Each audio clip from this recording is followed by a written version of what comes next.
He didn't look me in the eye at first. My grandson's voice was barely a whisper.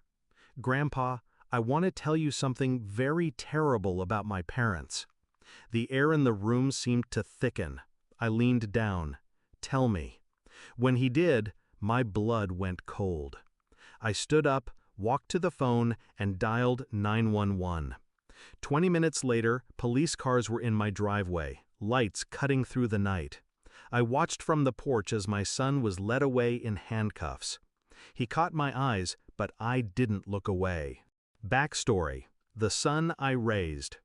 When Daniel was born, I promised myself I'd be the father mine never was. Present, steady, proud. He grew up smart, confident, charming enough to get himself out of trouble before I even knew he was in it. I thought the rough edges would smooth with age. They didn't. Instead, they sharpened. He became a man who valued appearances over integrity. A man who could smile at you while taking what he wanted behind your back. But I never imagined he'd cross a line this dark. Discovery of betrayal, the first cracks. The first sign came 6 months ago. My daughter-in-law stopped visiting. She'd send the boy over alone. When I asked Daniel, he brushed it off. "She's busy, Dad." Then my grandson started asking strange questions. "Grandpa, is it bad if you're scared at home?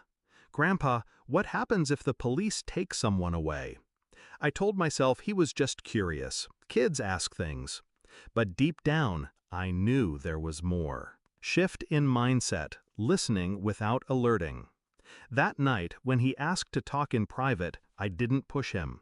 I just nodded and took him into the study. The way he kept glancing at the door, it told me everything about the weight he was carrying. When the words came, they were small but sharp. His father, my son, was hurting him. Not in discipline, not in anger, in ways a child should never have to describe. The room tilted. My hands shook. But I didn't let him see. I couldn't explode. Not yet. If I lost control, I'd lose the chance to end it cleanly. Execution, calling in the weight of law. I called 911. My voice was steady. "This is a report of child abuse. The victim is here with me. The perpetrator is his father, my son." The dispatcher asked if the child was safe. I told her yes, for now. She told me to keep him inside and calm until officers arrived. I made him hot chocolate. I kept my tone light, like we were just having a late-night chat. But inside, my heart was a drum, each beat hammering against the rage I was holding back. Climax: the arrest.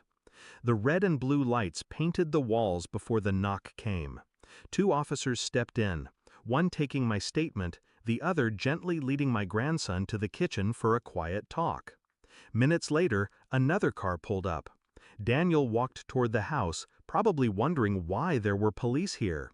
When they told him the charge, his smile collapsed.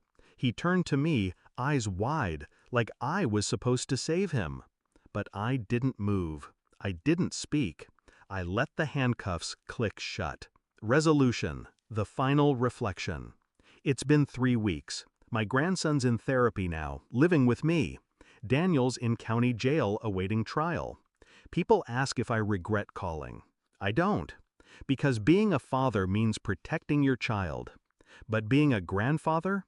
It means protecting your child's child, even if it means destroying your own blood to do it.